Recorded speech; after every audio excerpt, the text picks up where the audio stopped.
So we are back with another episode of Project Peak Performance, and this is a special episode. I've got co-hosts Rob Brady with me, Ian Macbeth, one of the co-founders of the pack. But today, this is all about Ian Macbeth, the man, the legend. A lot of people look at this guy and say, "Wow, how does he cram it all in?" So yeah, we've got lots to unpack with you today. Yeah, it's being on the other end of the mic, as it were. So looking forward to just relaxing and you guys firing some difficult questions at me, really. So yeah, thanks for having me on, chaps. See where we go. Yeah, thanks for coming on. So we said before we went live, there's lots that we've got to know about Ian Macbeth over the last, well, it's got what now, 18 months, give or take, that we've been working this closely together on the project.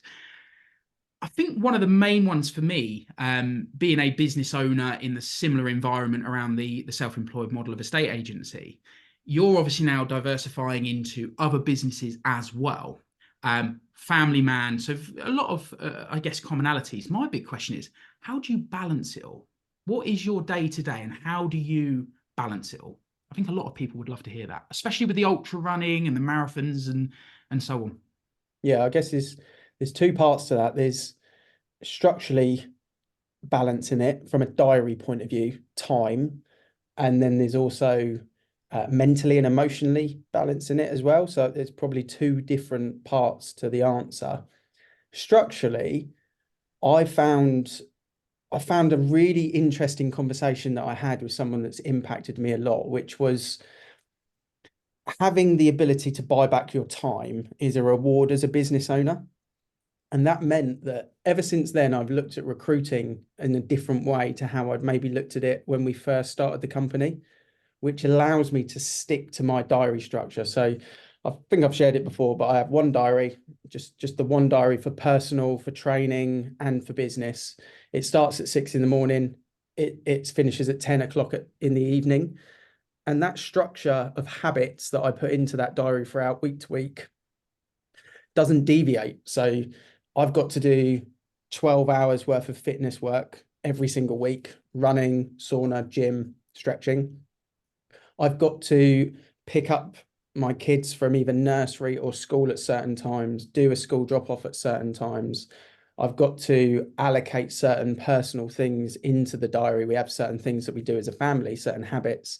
Professionally, I've got to make sure that I have certain meetings with certain parts of places. I've got to do paid ads at certain times. So all of these like habitual things go into one diary.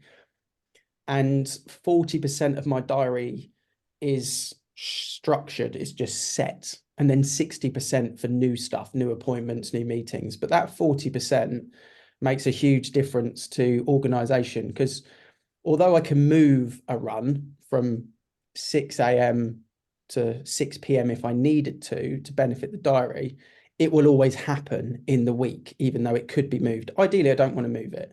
So that's the organization thing. And you have to just make a decision on what your goals are. So for me, I want to work 6 hours a day on business, and I don't want to work more than 6 hours a day on business. So I would say 4 days out of 5, I work 6 hours a day on business intensely, which allows me to do other stuff and be around as a dad, be around as a runner, someone in the gym, etc.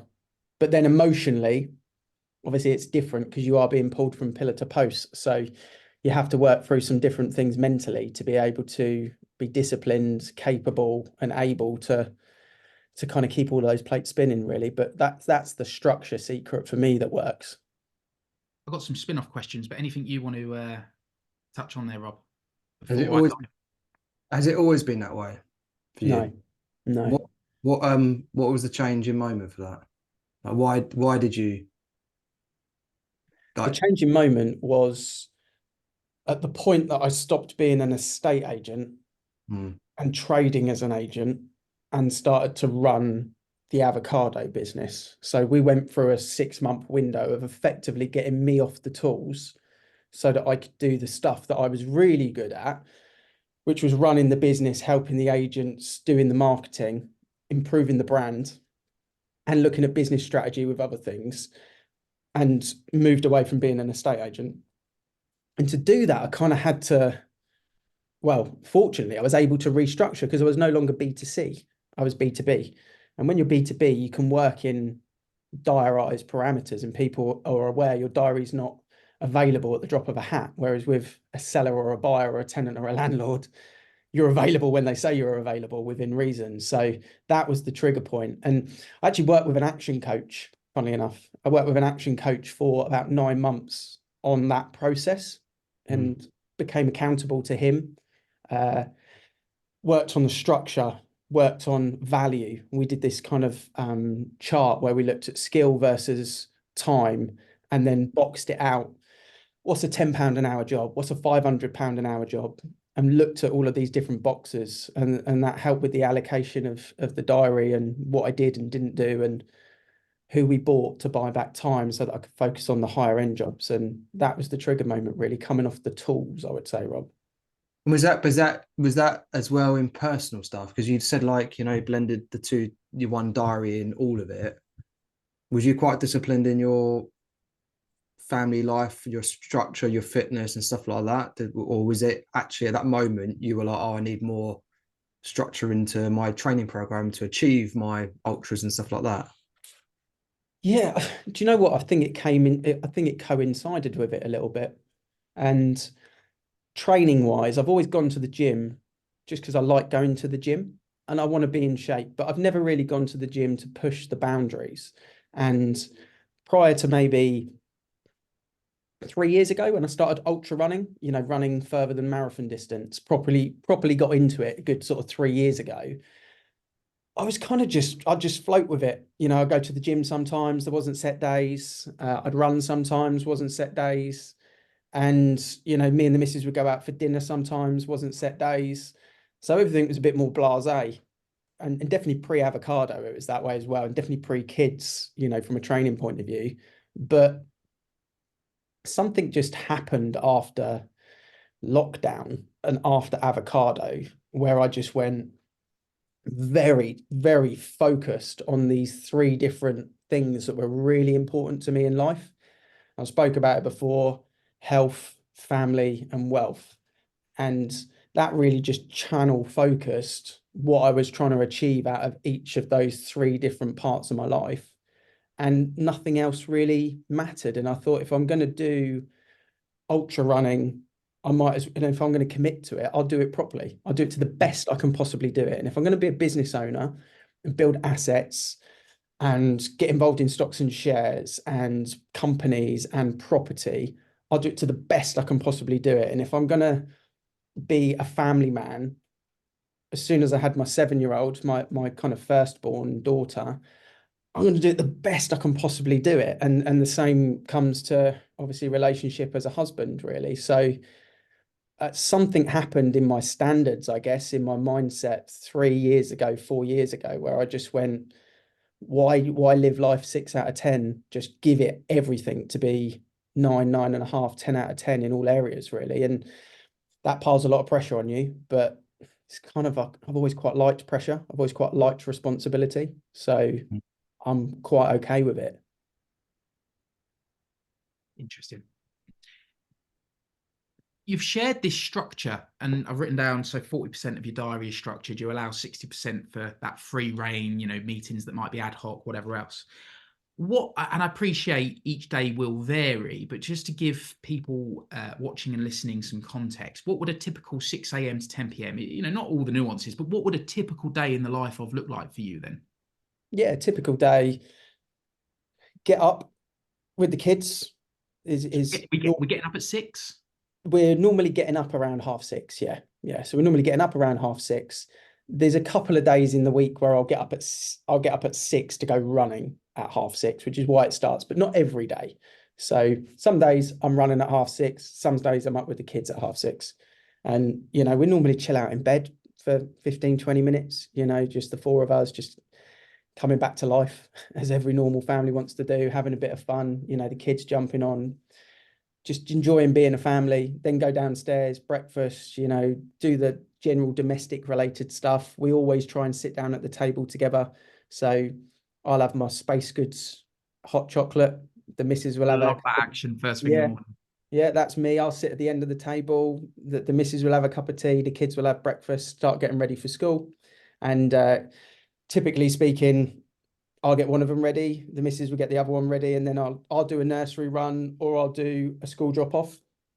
Then I go straight to the gym, normally in the gym for sort of 8:45, 9 o'clock. Train. I may have done a run already at this point or may not, depending on the diary structure.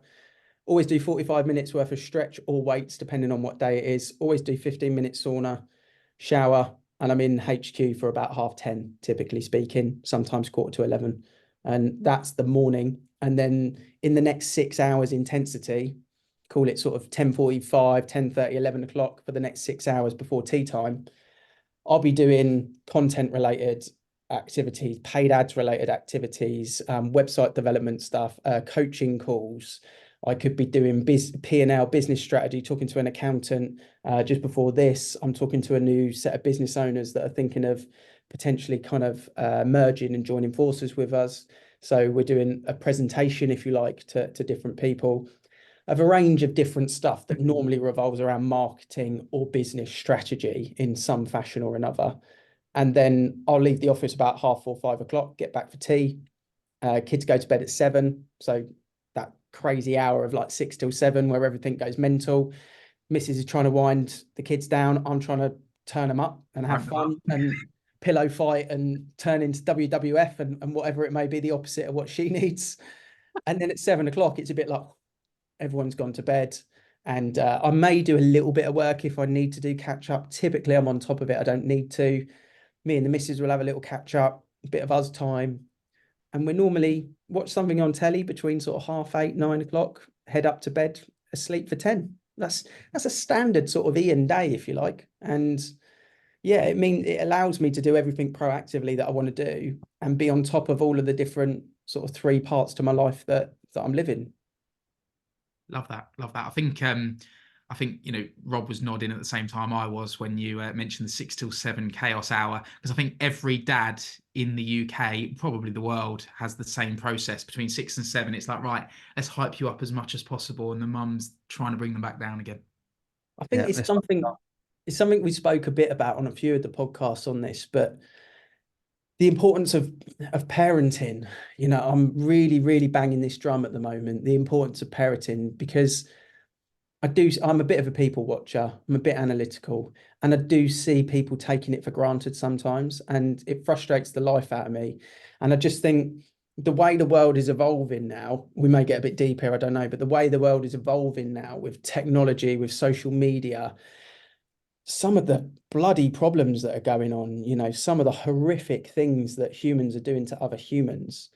For a dad with 2 daughters, I feel really, really strongly that I have a real responsibility for their awareness and their upbringing, like more so than I've ever felt anything in my life, really. So that's something which I think being able to be around at breakfast time, at tea time, being able to put the kids to bed and just have different conversations. You know, my 7-year-old is highly emotional at the moment. There's a lot of hormones going on at that age bracket.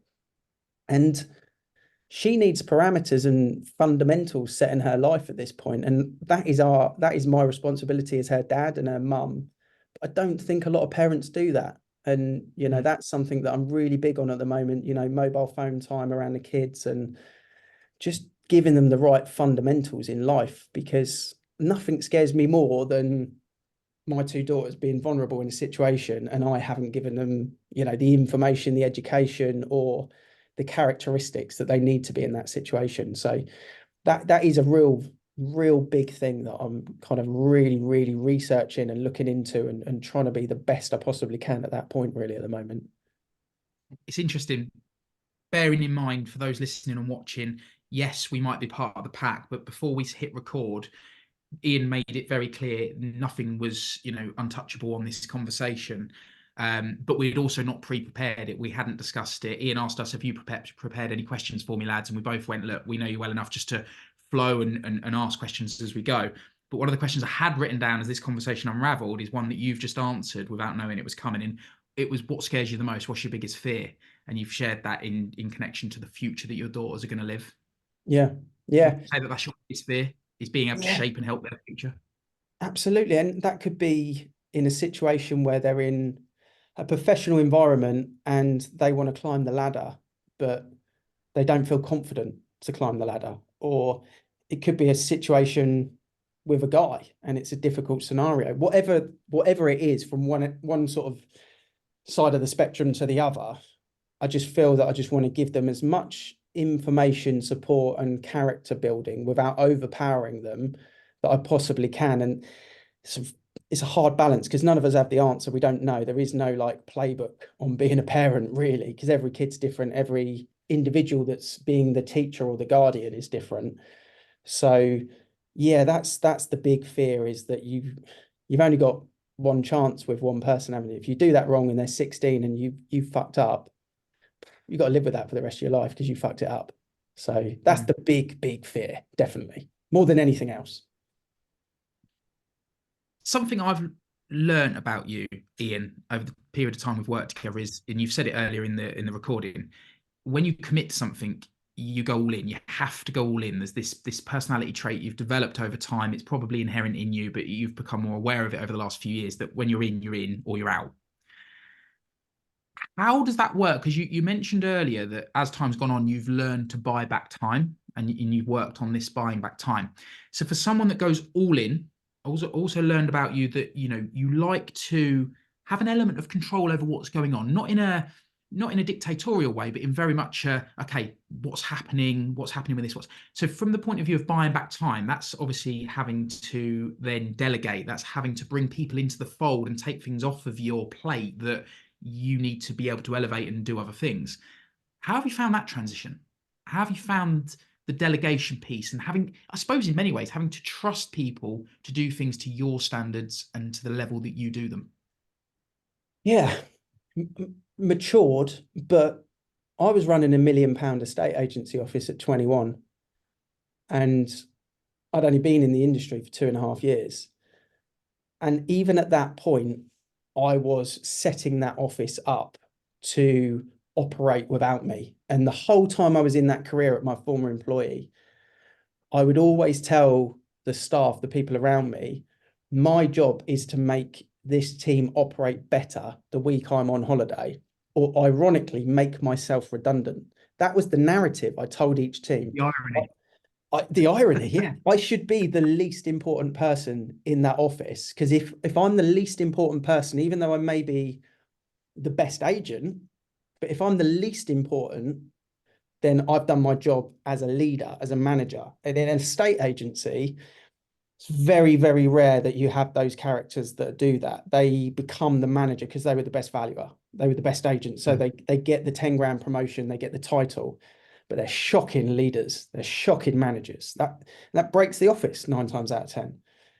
So even from an early age, I was very much that. And that does probably strip back to something as a kid growing up.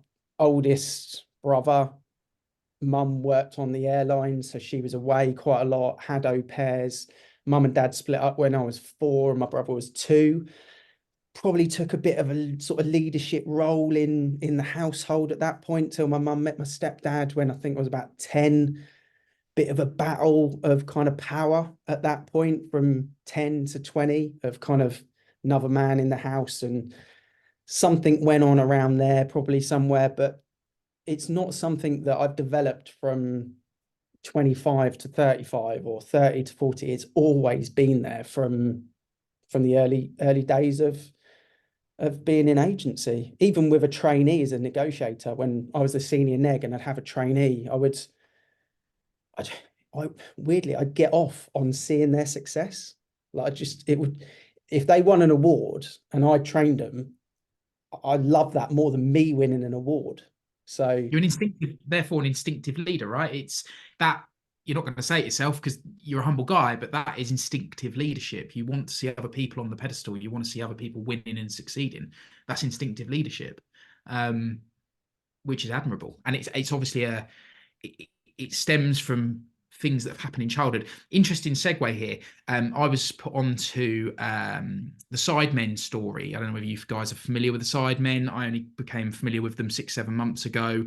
Massive British, 7 British lads. They're probably now between 27 and 31, but at the ages of 17 to 21, they all became multimillionaires off the back of being YouTube content creators as a group called the Sidemen.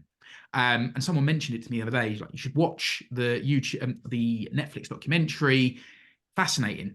And it is. I watched it, and it's interesting where you're talking about people being on a pedestal and people being in the limelight, because there's a lot of content within their story where you're like, how can you be that person? How can you be comfortable being that person the whole time? There's a couple of characters in it where you're like, they had some really tough times whilst they were creating content and what have you. Depression and being in the limelight at such a young age as well, and getting all the trolls and all this sort of stuff. So it's interesting where you're talking about other people being in the limelight, and then when I watch that, the journey that they've gone on and how it was really important to them that everyone else did really well. That's a very common theme between all of them. But yeah, well worth a watch. Yeah, check that out. I think on the other point that you said as well about where does it sort of come from, that want and desire, you talk about like that white knight syndrome, where you want to go in and fix and help people. I definitely think that's somewhere inside me, but where I've learned that you can't do that with everyone, you have to say no sometimes. I think that was a big trigger point of being able to balance things and being mentally clear, because otherwise you can just keep saying yes to everything, trying to help people. Eventually you end up helping too many people, you don't help yourself, and your goals get wrecked basically. So that's something that with a bit of maturity has come as well, is the ability to say no to things, because I wasn't that guy before. I was kind of like, yeah, I'll try and do that. Yeah, I'll try and do that. Yeah, I'll take that on. Yeah, I'll do that. I remember being 17, football captain at school, and I think we were like 1-1. My hamstring was torn. 40 minutes with a torn hamstring, just because I wasn't letting the team down. Stupid, because then I was out for the rest of the season. But little things like that you have to learn as you get older, that sometimes you got to sort of help yourself first before you start helping other people. And that's something that takes a little bit of maturity, a little bit of time, a little bit of life lessons to get yourself to the point where you can fine tune where you do put your time, I think. I think that comes quite important, because that comes with like boundary setting up your diary, allocating your time out. And I think like if you don't do that transition like you've done that, Ian, you'll still be on that white knight syndrome. Like from someone who is very much similar to that, where you like just help everyone, support everyone. There's like no boundary settings of like accountability for not only yourself to look after yourself, but also accountability for the individual to be helped out as well. Hence why leadership style works well with people who want to grow with you whilst you're doing that process. Otherwise, you're just a take, and you'll just give, and there's nothing given back effectively. So, the people involved need to want to help themselves, don't they? I think, I guess because of the positions we all hold within the businesses that we're in, we potentially have that. We suffer from that at times. They say they want help, but the actions don't necessarily mirror what they say. And I can certainly relate to the whole white knight comment, because you kind of been in positions before where you're like, I want to help everyone. How can I spread myself super thinly so everyone gets a bit of me so they can all have a piece of help? Well, actually, reality is they need to want to help themselves. And it took some harsh lessons for me to learn that, because it's frustrating as well, right? You look at someone, they say, I want to do this, I want to achieve that, and I need your help. And then the actions don't mirror that. And you think, what are we doing here? Yeah, 100%. I mean, I drove home yesterday to do the nursery pickup, and I was running a little bit late for the nursery pickup. So I'm thinking, right, I've got to go and get Lily. And there's a particular roundabout. And as I got to the roundabout, there was a car broken down in the middle of the roundabout. All the cars just going round it. And I didn't realise it was broken down until I sort of saw obviously the cars move out the way and realised he had his hazards on. And I looked at the time, and I got down the lay-by the next bit, and I was like, right, where can I stop to help get this car out of the roundabout? And then before I knew it, was on the next roundabout. I was like, there's nowhere to stop. And I looked at the time. I was like, I've got to go and pick up my 2-year-old from nursery before nursery shuts. And I was so conflicted. And even now, I'm talking about it, you know, later on the next day, I drove back to work this morning, past the same roundabout. I thought, oh, fuck, didn't help that person on the, like, it affects me. And I was like, I should have helped stop the guy. But then I was torn between obviously doing a school pickup and stuff like that. So you do have to work through that a little bit yourself in kind of prioritizing things, because otherwise you can just go crazy with it, right? But I think I've managed to, over the years, just work out that you've got one energy level, and with that energy level, you can only really be efficient if you focus it in one of those three different areas that I talk about. And sometimes you've got a little bit extra for something else, but sometimes you haven't, and just try and be okay with it if you haven't. But it's pretty hard when it's in your DNA to go, "Ugh, should have helped that person on the roundabout," you know? So still fighting with those things, you know, nothing's perfect from the outside. You see on social media, Ian Macbeth saying all the good stuff. Don't see too much of the bad stuff, but you know, there's a lot of stuff in the background that you try and perfect, and you know, try and make better. And that's the beauty of life, isn't it? Everyone's different. So yeah, still a lot to learn, a lot to do. What do you see? And this could encapsulate any one of your three areas. It's health, family, and wealth, right? What do you see as your biggest challenge over the next year? I think my biggest challenge at the moment is the two kids. You know, I think the biggest challenge, there's a 5 year gap between them. One's at nursery, terrible twos.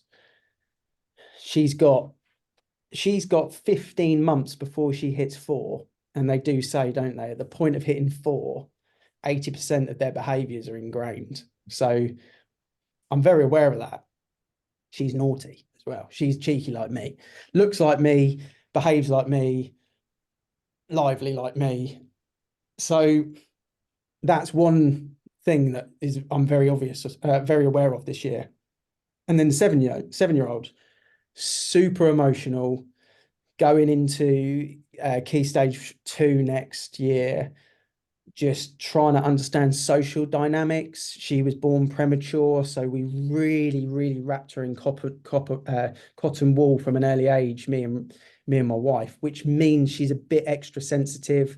She's a bit scared. She's been, you know, taken care of at an early age. She spent her first 2 weeks in hospital, so you know there's that element to it, very different to the second born, and getting her around that kind of understanding of the social dynamic and being the best version of her is definitely something that at the moment I feel like I'm losing that battle a little bit, but you have to keep doing it and keep learning, because you don't know the answers. No one knows the answers. I can't call someone and say, how do I fix this?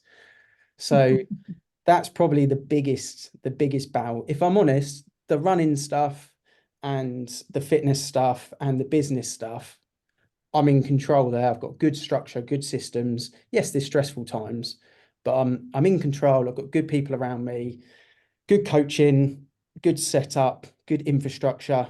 I've spent a lot of time to build that engine in the fitness world, or the infrastructure in the business world. But the kids, it's a different world. And you guys have got young kids, so you probably relate to that. I mean, Rob's bringing up twins, you know, so it's like everyone's got their own view, but that's probably the big bit this year, which is yeah, that goes around my mind a lot, you know, you can't mess it up, can you? You can't mess this year up, basically, you know. I think very, very relatable, because I've got, Margot just turned 2, Stanley's 3. Obviously, Rob, your little ones are obviously not far behind that, are they? And yeah, same sort of scenario as you. Stanley's a bit more sensitive. Margot is fiery. She's determined. She's independent. She's basically me. And it's hard because you look at that and you go, okay, how do I nurture this? Like, Stanley feels easier because of the emotional side. Like, it's easier. I don't know why it feels easier to connect with. Whereas Margot, I'm like, I don't know what to do here. This, there's no manual to work this. so, so I completely understand what you're saying about your youngest. It's difficult though, and I don't think it's not spoken about too much, and I don't want to offend anyone with it, but I think as a male dad that's running a business or got a career, sometimes it's really, really difficult because I joke about it. I'm the mule in the house, because you are the bottom of the pecking order, whether you like it or not, you are, you've got your kids, you got mum, and then you got dad. And that's how it is. Whether you're going to conflict it as a mum or, someone from the outside, that is how it is. If the bag needs carrying, the dad picks the bag up, last through the door, dad, last person to eat, dad, last person to put their time and effort in, dad. If the food comes out and 3 bits of chicken are cooked really nicely and one isn't, dad eats the shit one. Yeah, that's the way it is. And Yeah.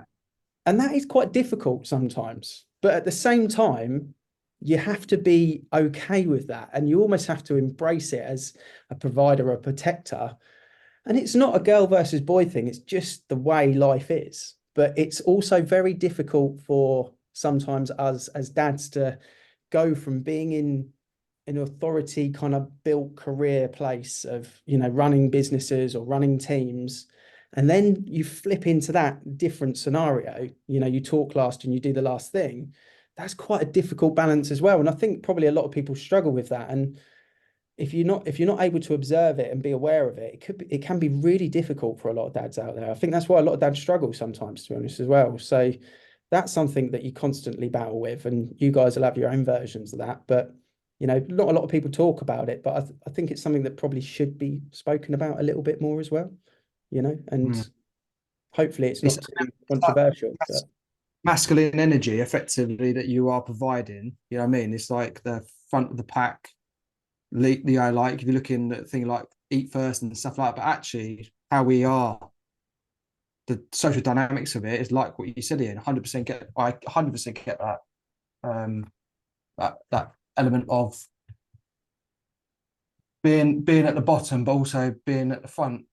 That makes yeah, sense, to provide and look after and support it. And because I think ultimately as well, as a male, the main driving to feel purpose is to be a provider of some sort. Like that is an intrinsic thing that we have in how we are built, to be of service. Like very successful, very emotionally confident men understand the providing element of being a father or being a male in society. It tends to be the ones who don't understand that can be quite conflicted and quite dangerous in that part of it.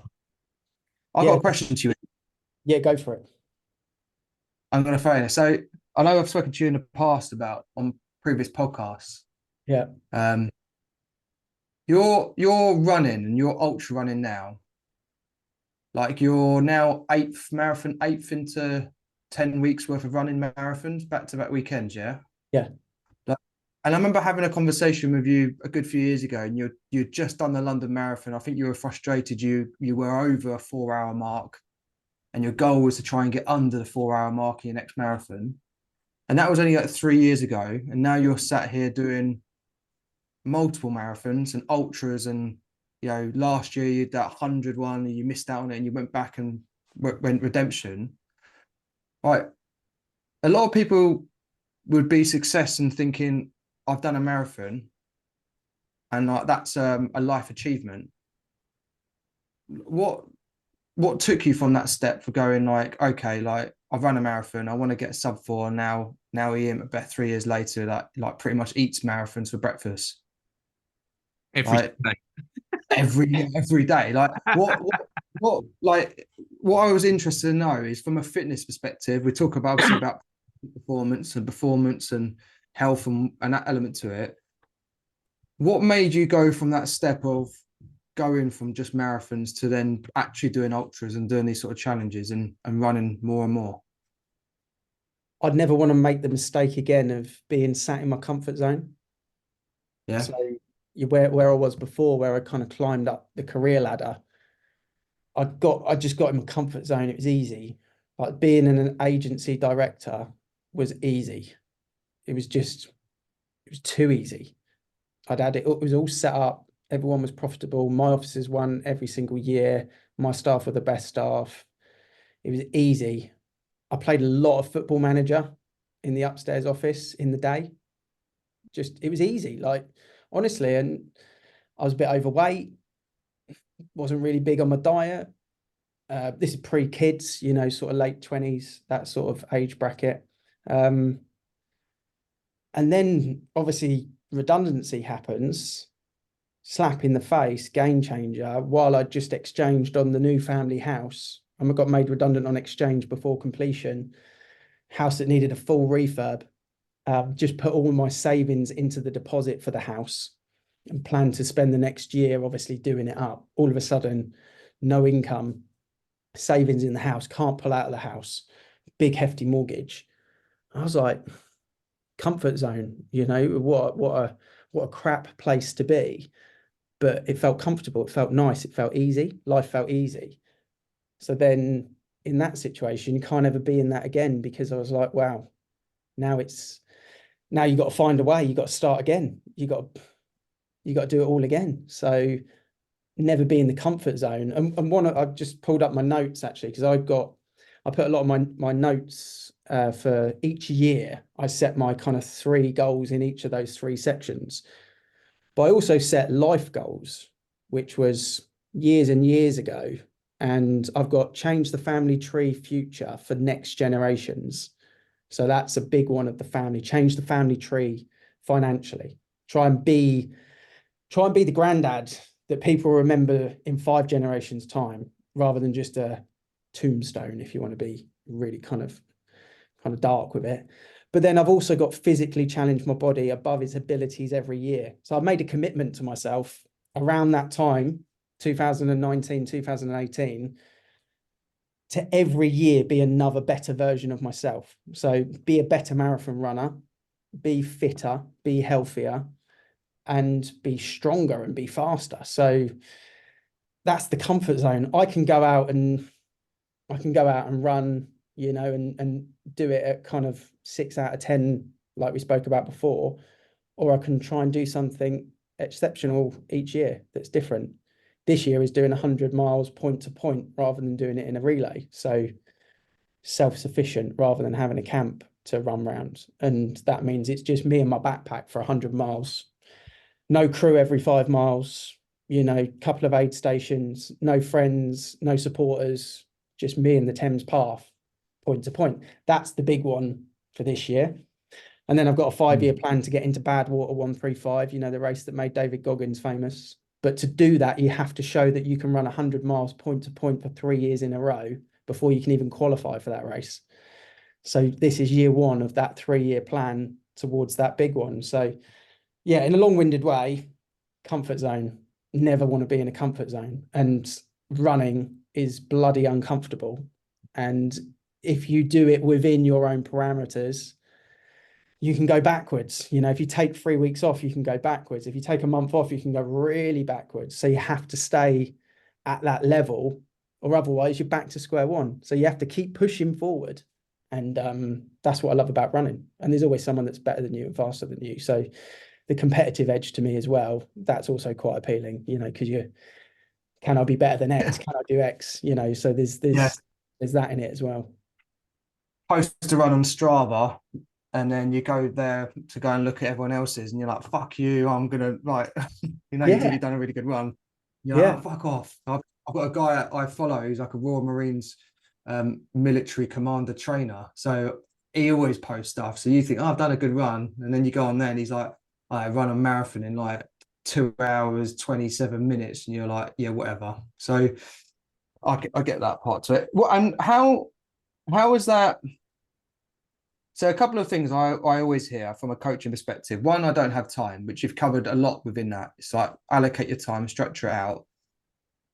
2 is I don't really have the energy levels or time because I'm busy doing stuff. And like the fact that you're doing a lot, you're balancing it a lot with the businesses that you're operating and you're opening up or merging and stuff like that, along being committed as a dad, actually, not just I'm a business person and the wife looks after that. You've acted involved as a family member.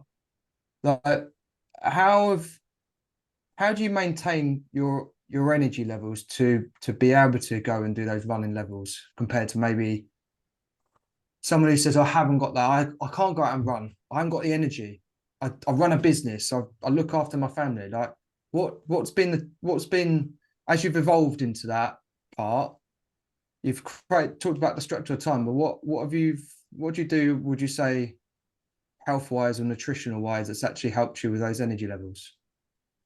The first thing is you have to change your mindset from an excuses mind to a solutions mind. It's the first thing you got to do. If anyone gives me an excuse, it's just a little bit of inner bitch coming out. It's not the answer. The answer is not the problem. The answer is the solution, or you don't want it.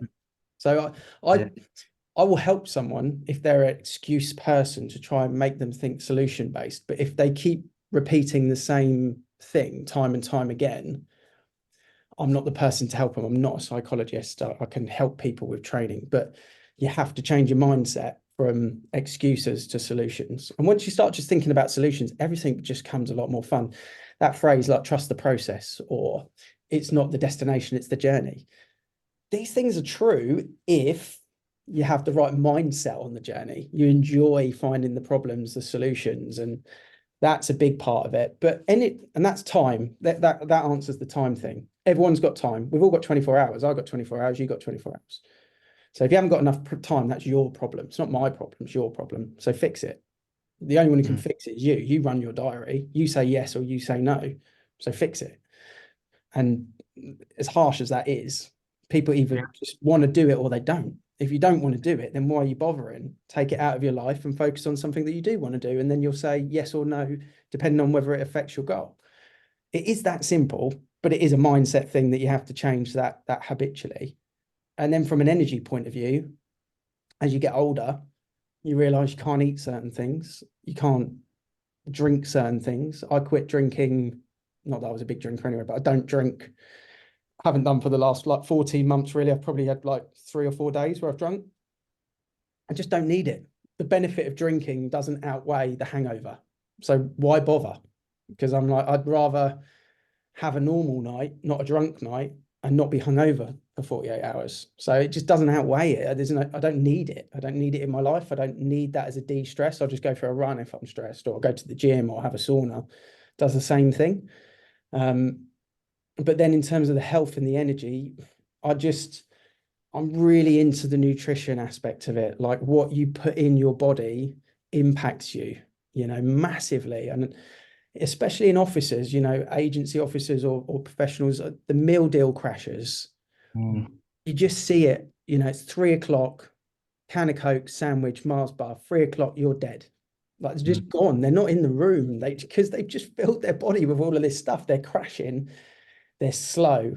And I'm still going for 4, 5, 6 hours. Like I will crush you if we're in competition in business or running or anything.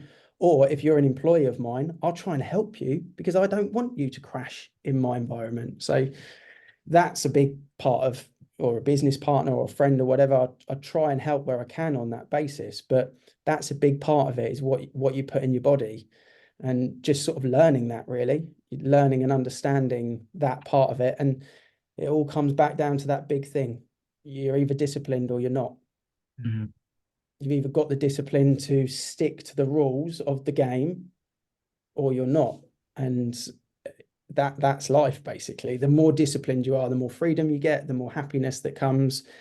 And the least disciplined you are, normally the more problems you find, the more issues that crop up, and the further away from your goals you'll inevitably get to. So sometimes you have to say no in a moment where it feels the right thing is to say yes, but the bigger picture is that you say no for the end goal and solution. And that is the discipline part of it, really. So sound a bit of a dickhead saying it, but that is basically what it is, Yeah, like for me, like, sorry, James, I would say a lot of people. I was only chatting to someone yesterday, and they were saying about how this relationship's affected them and stuff. Like, I needed some advice. I said, you've allowed it to happen to yourself. So it's like, although they're affecting you, you're allowing them into your house, you're allowing them to talk to your way, they're allowing you to treat that way. It's all your. So the moment you accept that everything is your fault or you're doing or your life, the ability, it gives you back the power to then change it and control it. But I think quite interesting what you were saying about it. I think a lot of people don't necessarily have rules in place because they fear the accountability. They set their own rules, and then they don't have the discipline because most people go by motivation. to be able to look in the mirror every day and go, I wasn't disciplined enough to myself. There's no other excuses out there. And I think that's where we a lot of people struggle with it, because it's easy to blame someone else. They did this to me, or I didn't do this, or I was put under pressure. It's like, and that, I think it's evident in how you are disciplined in your life, is to see how you're able to progress, like multiple businesses being opened up with being too overwhelming, being able to do your ultra running. It's like, it's evident that there is particular formulas that you put in place. They're not complex, they're just very simple ways, but it's staying consistently, boringly committed to it. Like, you know, getting up at 6, going to bed at 10, not drinking, eating these things. It's easy for people to deviate from that, I think. And I think people have to know as well that I like running. I don't like the last 6 miles of a marathon. That's not fun. I don't enjoy that. I'm 20 miles in. I've been running for 3 hours. On Sunday, I was wet, drenched, thirsty, hungry. Legs were wrecked. Achilles were hurting. Glute was pinching for some reason. When it's wet, you get chafage. You know, I'll leave that there. And it's not fun. Like, that next 50 minutes is not enjoyable. But then afterwards, and the whole of that 50 minutes, you're going, what are you doing? What are you doing? What are you doing? Why are you doing this? No one's with you. No one's watching. No one would know if you stopped. Why are you doing it? But then you stop and you feel amazing, because you remember the moment when you nearly quit and you're like, didn't quit. I'm here. Post that on Strava. I don't post it on Facebook as a result of going, hey, look at me. I do it because I'm proud. I'm posting it for me. It's not for anyone else. I'm like proud of what I've done. So it's like, you post it because you're proud of it. And obviously I'm trying to raise money for charity as well at the same time. So it's marketing in reality. But when you post it on Strava rather than social media, you're proud. When you hit save on that Strava, you'll have the same feeling and you're like, just did it again. It's proud, but you don't enjoy the last 20%. It's not. I literally was having a conversation with someone about it, because they were like, they've done one marathon, and I followed them last year doing it, and they're talking about getting into it again. And I said to them, he said, I pulled out on the training because I can't do it. I was like, you can do it, but you're in your head too much. But I did say to them, I literally were having that same conversation. Like, you get to 19, 20, you start working out, why the hell am I doing this? Why am I putting myself through this? You go inwardly. It's almost like the therapy element to it. And then you go, I'm never doing this again. And then you get to the end and you're like, finishing, you're like, right, when's the next one? Like, I remember having last year, even though I was injured, I remember calling you up here and going, right, I need to get out of this injury point. But when I'm done with this, I've got 2 questions for you. Like, do I speed up my marathon, or do I go into ultras? And you said, well, which one do you prefer? And that's what set it up. But 100% get you. I think I've got a question off the back of that. Okay, so there's 2 observations from what you're saying connected to, you know, owning it. So extreme ownership is essentially what's going on there, isn't it? You're kind of going all in on the ownership, which is indicative of your character. But equally, the discipline thing, you said it yourself, you enjoy running, you love running. I think a lot of people delude themselves. They say, I want to achieve a thing. And then the discipline, the motivation is there to start the thing, but the discipline isn't there to see it through. The discipline is what always wins, right? And I think it's because people delude themselves that I can go and do this, but they haven't actually properly thought it through. You're clearly a very analytical person. You plan things out. You know, you wouldn't have come into January with the anticipation of doing 10 marathons in 10 weeks and not prepared and not planned and not scheduled it in your diary and not organize what nutrition you're going to need and what stretching you're going to need to do the day after, the day before, and so on and so forth. I mean, just to put this all into context for those that don't know you like we do, in the last 10 weeks, you've launched not just one, but multiple businesses during the start of this year. You've committed to doing 10 marathons in 10 weeks. You did a 3-day fast in the middle of that. It's not, none of these things are in isolation. But all of it will have been planned.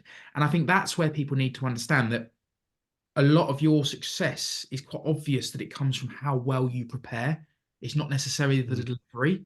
But my question was connected to the ultras. So you've both just said, I'm not someone who would ever wish. Do you know what? I'd put myself on it and say I'd like the challenge, but it's not something I would put at the front of my challenge list. You've talked about that last 6 miles of a marathon being like that period of hell where I'm like, why am I doing this? What's the psychology that then goes through your mind when you're doing 4 times that distance? Because you're hitting that distance 4 times over. Yeah, funnily enough, the same thing applies to any distance in the last 20%.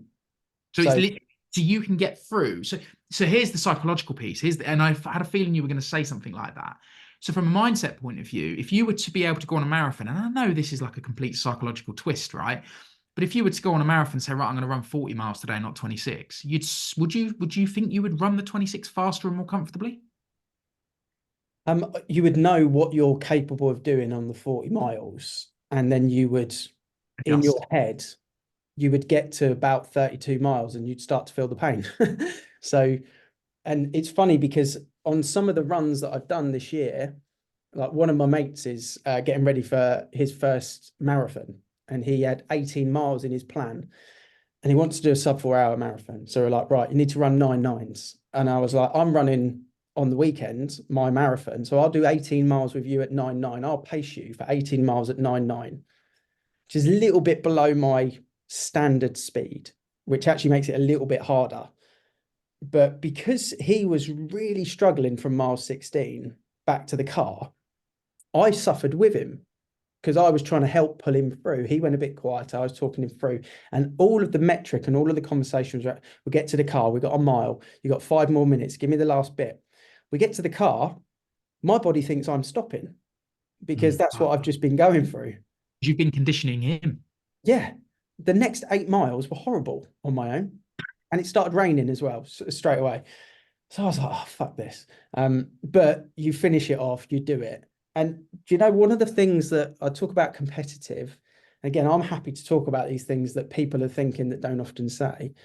When it gets to race day, when it gets to running, ego is a very non-spoken about rule, because you are competitive. I can only talk for men. You are competitive with other men. You know, you get to the marathon, you size them up. Like what? Get to a half marathon, you're sizing people up. You're looking at their trainers, you're looking at their shorts, like what kit are they wearing? He looks quite good. He looks fast. And you do. And whether people say they don't, or they're lying if they don't, they do. And you get to an ultra and you are sizing people up. And then it's right. You see 5 or 6 of the same people on these big ones, and you don't want to get beat by those 5 or 6 people that you've just seen for the last 12 hours, 10 hours, 8 hours. That does play a big part in running and competitiveness. And I remember when I did the redemption one that Rob mentioned, the redemption one in Leeds, the 100 miles. It was about 4 laps in. Big tall guy next to me just catches up with me, starts chatting to me, because you just do. And then he said, "Oh, have you done these before?" I said, "Yes, I'm going for 100 miles. It's my second one." And he was like, "Oh, it's my first ultra." I was like, "Cool." So we ran a whole lap together. And I was like, "This guy's finding it a bit easy." Like, it seems for his first one, he's picking my brains, like constantly asking me for tips and advice. I said, "So what, you've done marathons before?" He said, "Yeah, I've done a load of marathons, to be fair." I was like, "Oh, what's your marathon PB?" Expecting him to say 4 hours or something. 2:25. I'm like, that's why you're finding that's why you're finding it easy. So we ran the next 3 laps together. So I get to know this guy really well. We spent 3 hours together running. He's finding it really easy. And now it's getting dusk and the sun's starting to go down at this point. And he goes, "Oh, I'm just going off to my camp to get a few bits." And I'll go, "Yeah, I'm doing mine as well." Don't see him again for about 8 hours. I just thought he was somewhere else on the loop. And he wanted to do 100 miles as well. And then I see him on my second to last lap, my penultimate lap, and he's flying around. And he goes, "Oh, how you doing?" And I was like, "Yeah, just 10 miles left to go." "How'd you get on?" Crashed. Fell asleep for 6 hours. And the guy had more ability than me, more talented than me, a better runner than me, efficient, just mentally just quit. And it's kind of little things like that which you kind of go, that's where I've got my brain to, is I don't quit. when I say I'm going to do something, because he did not need to stop and go to sleep for that period of time. He didn't need to. He could have walked them, but the sun came down and something in his body said, no, I don't need to do it anymore. And that, in fact, Rob, you'll remember, because I sent the link in the group, do you remember? And I said, I'm going through. And I went into the night in 20th place in the solos, and I came out of the night in 7th. So 13 people quit in the night, and I didn't quit in the night. And that's a big part of it. That's an ego thing. That is, it's a commitment to the goal. That's what's excited me about doing it. Like the reason why you've actually your progression and what you've done has inspired me to do what I'm about to do in my next level. Purely because that element of going for the night, going into your head, like that's where I say your demons are, and that's where you turn around and face them and just run for the night. And I think a lot of people take it easy, go, go and have a nap, and I'm like, no, let's get me delusional as fuck as much as I can to see where the level is of breaking point, really, because like my view is that you can do a marathon. Most people can do marathons. I said there's a marathon inside everyone, depending on whether it's a 2:25 or a 7-hour marathon. It's a potential for everyone. Endurance racing over longer periods of time, there's limits to the capacity of someone in there, but it's all here. Because you got distance and you got time. You got 24 hours to do the distance. So it's not like it's running 100 miles, but you've got 3 days to do it. Distance and time. So you can't stop. So you have to keep going, even though you don't want to. The first time I did it, I think I told you, Rob, before about it. The first time I did it, mile 70 to 75, pitch black, drizzly. My whole camp was down. There was 8 of us running. Everyone was either injured, tapped, or asleep. I was the only one on my own for about 3.5 hours through the night. I got back from that lap and I was crying for the last 2 miles of that lap for no reason. I don't know why I was crying. I was just crying. Hit my knees on the mat, broke down. Everyone was starting to surf. It's about 4:30 in the morning. And they just left me alone. They just knew. They were like, there's a couple of Iron Man in my camp and things like that. They were like, yeah, he's just going through that bit. Someone put a warm drink in front of me, sipped a warm drink, took my wet t-shirt off, took my pants, shorts off, changed into dry clothes, jumped up like a spring chicken, got 6.5 hours to do 25 miles. Let's go get 100 done. I was buzzing for 25 miles. I was buzzing. And it was just that's, you just don't find that. For me, I can't find that anywhere else other than ultra running, where you just go and it's fun. Yeah. It's fun to see what you can do. So, yeah, there we go. There's two things in that, though, isn't there? The first one that I've picked up on is the ego comment that you've made. And I think it's very important for people to understand that having control over the ego, because you obviously, the reason you did the redemption was because 2 weeks prior you had to get your ego in check because you just weren't feeling right, if I remember rightly, and you were hit mile 65 odd, and you were like, there's something not right. Now, someone with an ego that's out of control would have carried on and probably hospitalized themselves. Yeah.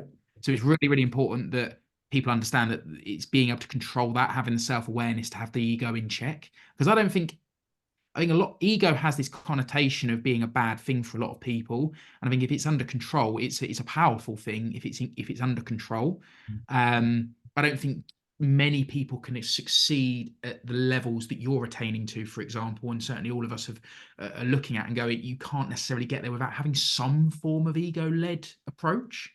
I could be completely wrong, but I can't see anyone that exists that's achieved at any great level without there being that there. But the other thing was mindset. You talked about, obviously, this when you hit 20 miles or that 18 miler with your friend, and you hit 18 miles and you're like, I'm about ready to stop.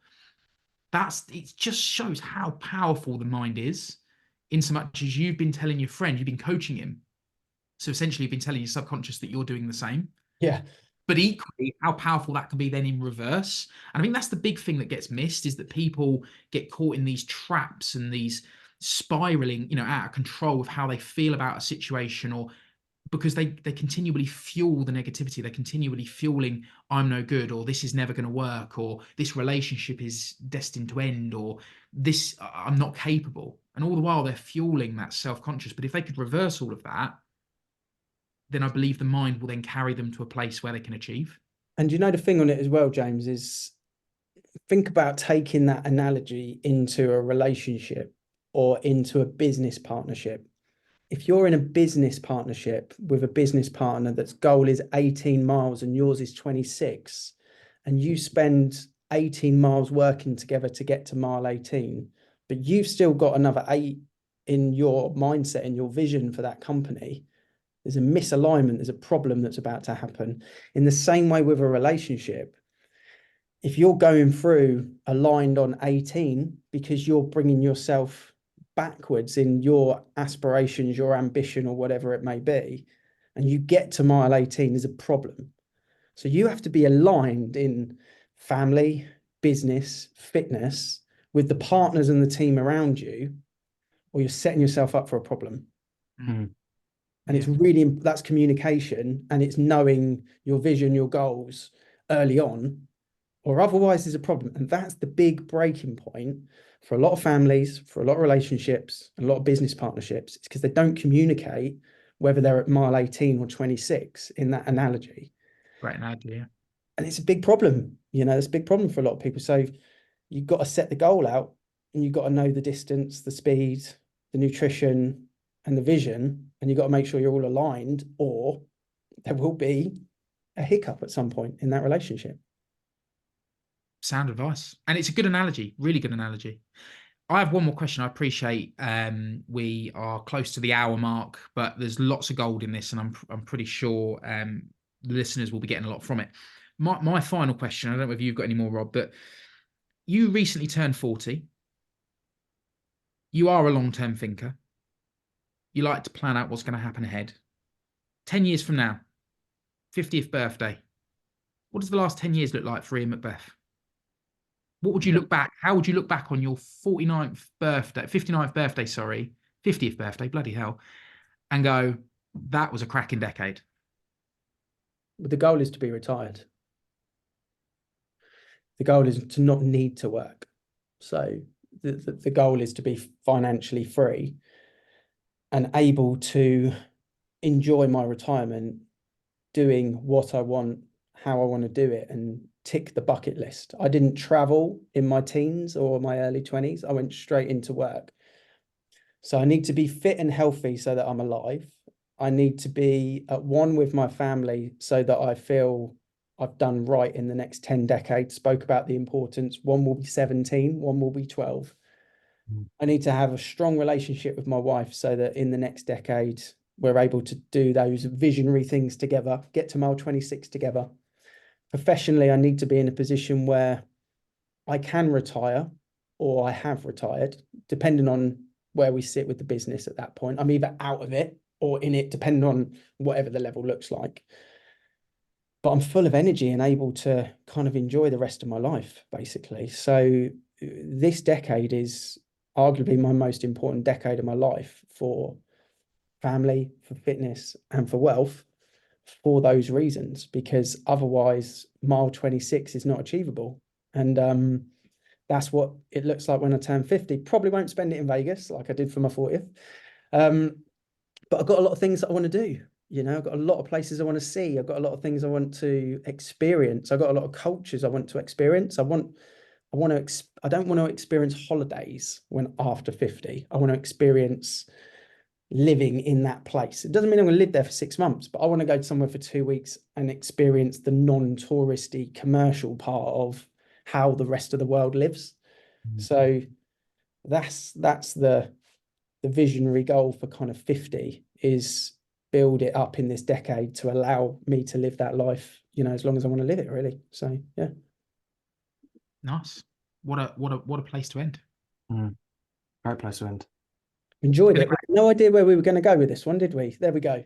It went off in several different directions, but I think all very valuable things that all contribute towards the 8 dimensions. And I think on that note, for anybody that's listening for the first time, if you'd like to get involved in a community full of like-minded people, all on a journey towards peak performance in all areas of life, you've heard it from Ian, health, family, and wealth are really important to him. There's several other dimensions that he fulfills within that as well. Then head over to our Facebook page, which is Project Peak Performance, the group. Make sure you like and subscribe to the channel.